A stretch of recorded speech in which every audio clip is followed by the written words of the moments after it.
The 1965 United States quarter dollar holds a very special place in American numismatic history because it represents the beginning of a major shift in U.S. coinage, both in terms of metallic composition and the economic conditions of the mid-20th century. To understand why the 1965 quarter is significant, we need to look back at the circumstances that led to its creation. Prior to 1965, all U.S. quarters, along with dimes and half dollars, were struck in 90% silver and 10% copper, a standard that had been in place for generations. For centuries, silver coinage was considered trustworthy, durable, and intrinsically valuable, but by the early 1960s the price of silver on the open market began to rise dramatically. This was largely due to global demand for silver, industrial uses, and a tightening of available supply.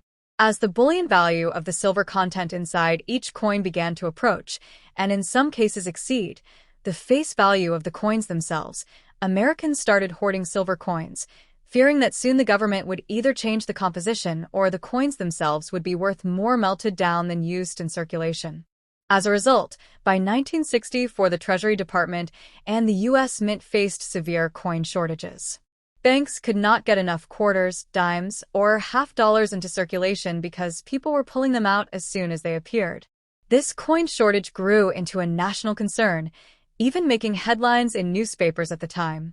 In response, Congress passed the Coinage Act of 1965, a landmark piece of legislation signed by President Lyndon B.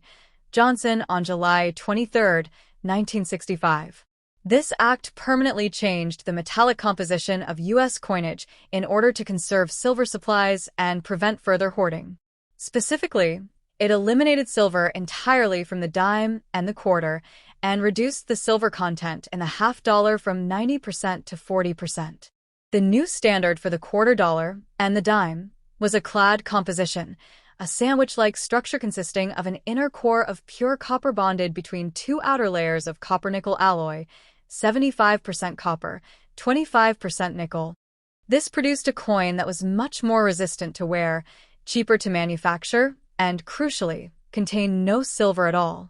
The total weight of the clad quarter was set at 5.67 grams, with a diameter of 24.3 millimeters and a thickness of about 1.75 millimeters, almost identical in size to its silver predecessor, so that the public would not be confused. The obverse design of the 1965 quarter continued to feature the familiar bust of George Washington, first introduced in 1932 to mark the bicentennial of Washington's birth. This portrait was designed by sculptor John Flanagan, and though modified slightly over the decades, the 1965 version retained its classic appearance. Washington faces left, with the word liberty above his head, the motto, "In God We Trust," placed to the left, and the date 1965 centered below. Unlike earlier years, however, there is no mint mark on 1965 quarters. This was an intentional decision by the Mint, in an effort to discourage coin collectors from removing coins from circulation during the coin shortage. All mint marks were temporarily omitted from coins struck from 1965 through 1967, regardless of whether they were minted in Philadelphia, Denver, or San Francisco. The reverse design of the 1965 quarter also carried over the same imagery used since 1932, a heraldic bald eagle with outstretched wings, perched on a bundle of arrows symbolizing strength and readiness for defense, with two olive branches below representing peace. The words United States of America curve around the top rim, the motto E pluribus unum, out of many one, is placed above the eagle's head, and the denomination quarter dollar is inscribed along the bottom. This design remained in use until 1998, when the state quarters program was introduced. From a production standpoint, the 1965 quarter was minted in very large numbers to help alleviate the coin shortage and to speed the transition away from silver coinage. Over 1.8 billion quarters dated 1965 were struck, making it one of the most common dates in the entire Washington quarter series. This massive mintage ensured that the new clad coinage quickly flooded circulation. Interestingly, because mint marks were not used, all 1965 quarters appear identical regardless of where they were made. Collectors of today often view the 1965 quarter as both historically significant and accessible. On the one hand, it marks the end of the silver era in U.S. quarters, 1964 being the last year for silver, and the beginning of the modern clad era that continues to this day. On the other hand, because of the enormous mintage and the lack of silver, the vast majority of 1965 quarters hold only face value in circulated condition. However, high-grade uncirculated examples, especially those with strong luster and clean surfaces, can bring premiums.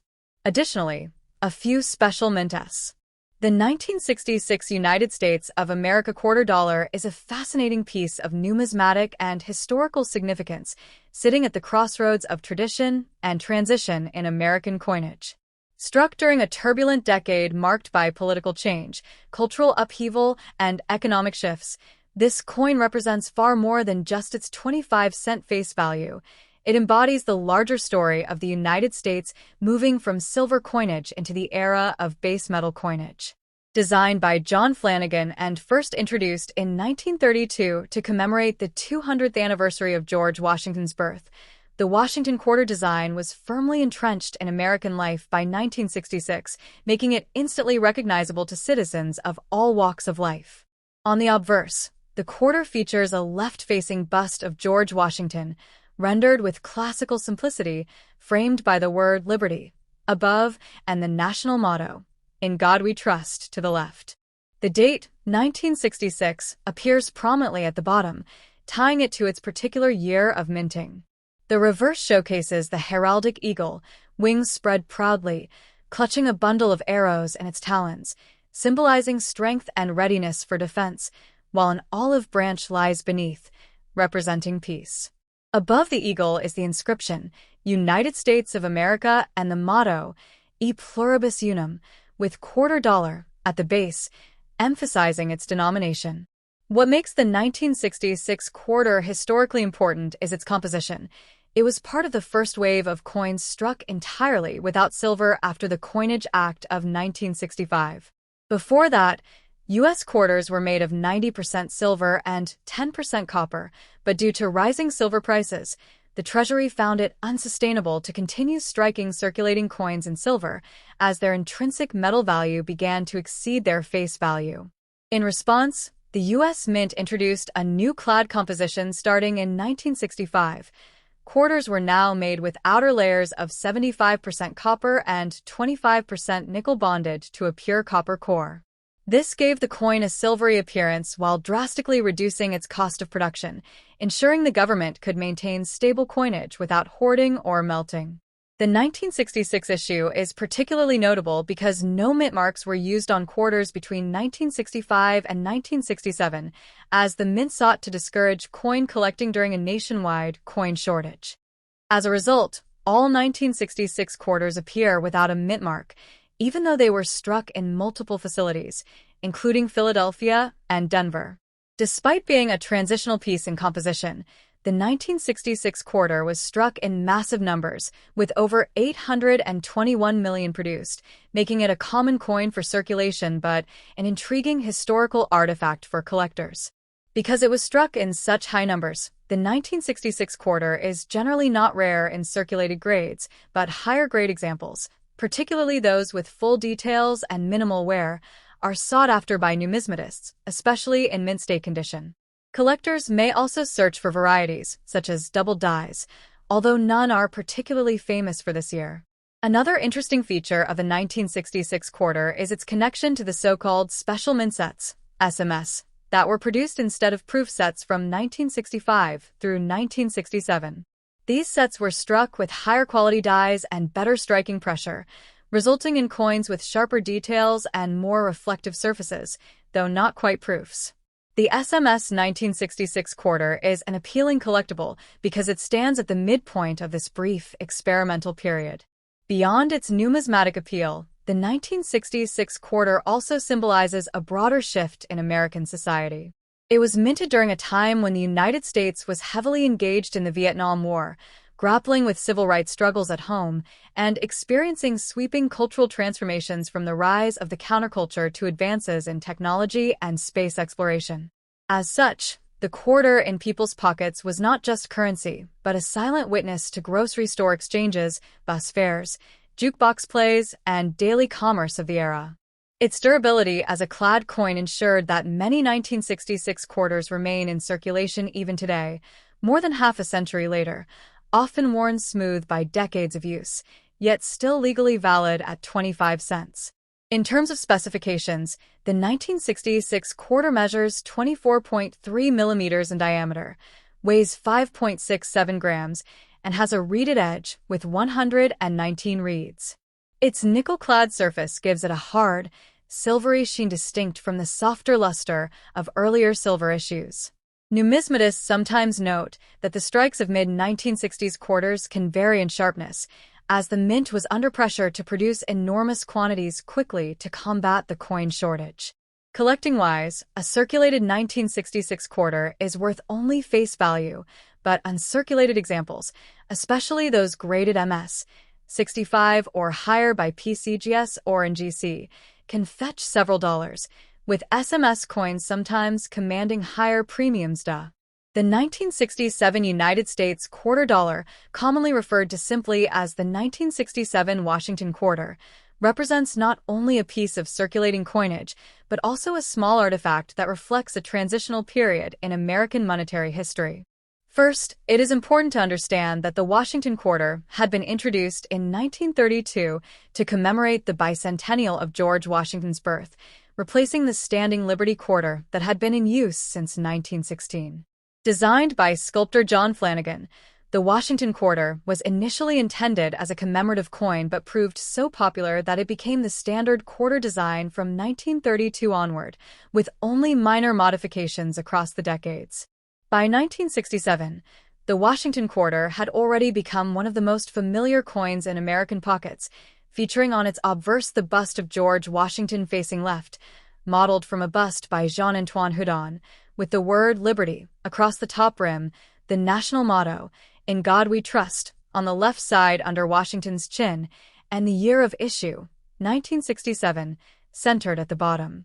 On the reverse, Flanagan heraldic eagle dominates, wings outstretched with a bundle of arrows beneath its claws symbolizing readiness for defense, flanked below by olive branches representing peace, and the inscriptions, United States of America, across the top and quarter dollar below.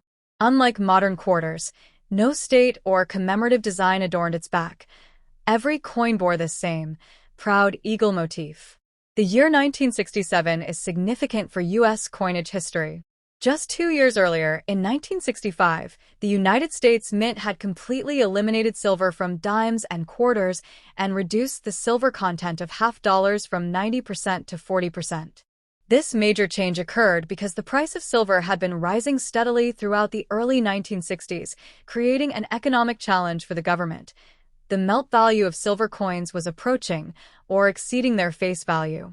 As a result, people began hoarding silver quarters, dimes, and half dollars, leading to severe coin shortages in circulation. Congress responded with the Coinage Act of 1965, which authorized the production of new clad coinage, dimes and quarters, made of a copper-nickel-clad composition with a pure copper core sandwiched between outer layers of 75% copper and 25% nickel. The 1967 quarter therefore belongs to this new era of clad coinage, marking only the third year since the United States abandoned 90% silver quarters. Weighing 5.67 grams, with a diameter of 24.3 millimeters and a reeded edge, the 1967 clad quarter was durable, resistant to wear, and far less costly to produce than its silver predecessor. Another historical context that makes the 1967 quarter unique is that during the years 1965 through 1967, in an effort to discourage hoarding by collectors and speculators, the U.S. Mint decided to remove mint marks from all coins. Normally, coins struck at branch mints such as Denver, D, or San Francisco, S, would bear a mint mark, while Philadelphia's coins were typically left blank. But from 1965 to 1967, no quarters carried mint marks at all, making it impossible to distinguish whether a 1967 quarter was struck in Philadelphia, Denver, or San Francisco. This was a controversial decision because it stripped collectors of the ability to track coins by mint origin, but the Treasury believed it was necessary to ensure coins entered circulation rather than being scooped up and withheld. As a result, all 1967 quarters look identical in terms of mint attribution. In addition, during these years, the mint also suspended proof coin production, instead releasing what were called special mint sets, SMS, sold to collectors in lieu of proof sets. The 1967 SMS quarter is distinguishable from a normal circulation strike by its sharper detail and satin-like finish, with some SMS coins displaying cameo contrast that collectors highly prize today. In terms of mintage, the 1967 quarter was produced in very high numbers, reflecting the mint's efforts to alleviate the nationwide coin shortage. Over 1.5 billion quarters were struck that year, an enormous figure for the time and one that ensured the coin would be readily available in commerce. Because of this, most 1967 quarters are quite common today in circulated condition and usually hold only face value, 25 cents, when found in change. However, collector interest arises in higher-grade, uncirculated coins, particularly those from SMS sets or coins displaying unusual errors. Popular errors include double dies, off-center strikes, or coins struck on experimental planchets. One famous and very rare variety is the 1967 quarter struck on a silver planchet, left over from pre-1965 coinage, which can occasionally surface and fetch thousands of dollars in auctions because it represents a transitional minting error. Other errors, such as clipped planchets, broad strikes, or die cracks, are also collected, though most are modestly V. The 1968 United States quarter dollar is one of the most interesting transitional coins in modern American numismatics, bridging the era of silver coinage and the new age of clad, base metal circulating coinage. Struck in the aftermath of the Coinage Act of 1965, which removed silver from most circulating denominations due to rising bullion prices and coin shortages, the 1968 Washington quarter represents the continuation of the copper, nickel-clad alloy that had first appeared in 1965, permanently changing the physical and economic character of American money. Designed by sculptor John Flanagan and introduced in 1932 to commemorate the bicentennial of George Washington's birth, the Washington quarter remained essentially unchanged in appearance by 1968, still displaying Washington's left-facing portrait on the obverse with the word Liberty arched above his head, the national motto, "In God We Trust," at the left, and the date, 1968, boldly centered below. On the reverse, the familiar heraldic eagle design dominates the coin, perched on a bundle of arrows with two olive branches below, symbolizing both military readiness and peace. Above the eagle's head appears the inscription, United States of America, and beneath it the denomination quarter dollar, with the Latin motto, E pluribus unum, positioned neatly between.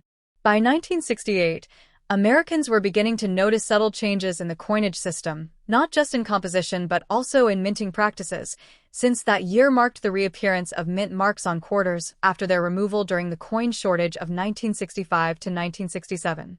Thus, the 1968 quarter may carry a D mint mark for Denver or an S mint mark for San Francisco on the obverse to the right of Washington's ponytail, while quarters struck in Philadelphia continued to bear no mint mark. The inclusion of these mint marks in 1968 restored a long-standing tradition for collectors and ordinary users of coins alike, and it made the date particularly memorable. The composition of the 1968 quarter reflects the new economic realities of the 1960s. Instead of being 90% silver and 10% copper as in earlier years, the clad quarter features an inner core of pure copper bonded to outer layers of 75% copper and 25% nickel. This gives the coin a silvery appearance while avoiding the high cost of silver bullion. Each coin weighs 5.67 grams, has a diameter of 24.3 millimeters, and bears a reeded edge, which historically helped deter clipping and counterfeiting. The switch to clad coinage was met with some resistance from the public, many of whom lamented the loss of silver's intrinsic value and distinctive look, but the clad coins proved durable, practical, and ultimately indispensable in an economy that increasingly relied on mass circulation of coins. For 1968, the mintage numbers were substantial. Over 220 million quarters were struck at the Denver Mint, a smaller number at Philadelphia, and millions more as proof coins at the San Francisco Mint. The proof coins of 1968 are especially significant because this year marked the beginning of San Francisco's role as the primary producer of proof coinage for collectors, a tradition that continues today. Proof quarters from this year were struck with extra care using polished dies and planchets, resulting in coins with mirrored fields and frosted devices. Some were struck in the increasingly popular cameo and deep cameo styles, making them highly sought after in numismatic circles. When studying the 1968 quarter, collectors also pay close attention to varieties and errors. Common varieties include differences in strike quality, with some coins displaying weakly struck details in Washington's hair or the eagle's feathers, while others show strong, crisp features. Error coins can be especially valuable, and they include off-center strikes, double dies, and clipped planchets. Among these, double die obverses and reverses, though rare, command strong premiums when found. Additionally, transitional errors, such as coins mistakenly struck on leftover silver planchets from earlier years, are considered great rarities, though none are widely confirmed for the 1968 quarter in the same way they are for other denominations of the mid-1960s. Nevertheless, the era's chaotic minting environment leaves open the possibility of unusual error pieces surfacing from time to time. The condition of a 1968 quarter plays a major role in its value. Most circulated examples remain worth only face value, but uncirculated and high-grade mint state coins with full detail and attractive luster can be worth several dollars to collectors. Proof coins, particularly those with deep cameo contrast, can reach significantly higher values depending on grade, sometimes hundreds of dollars when certified by grading services as PR 69 DCM or PR 70 DCM. Beyond its numismatic details, the 1968 quarter also has broader cultural and historical significance. The late 1960s were a period of profound change in America.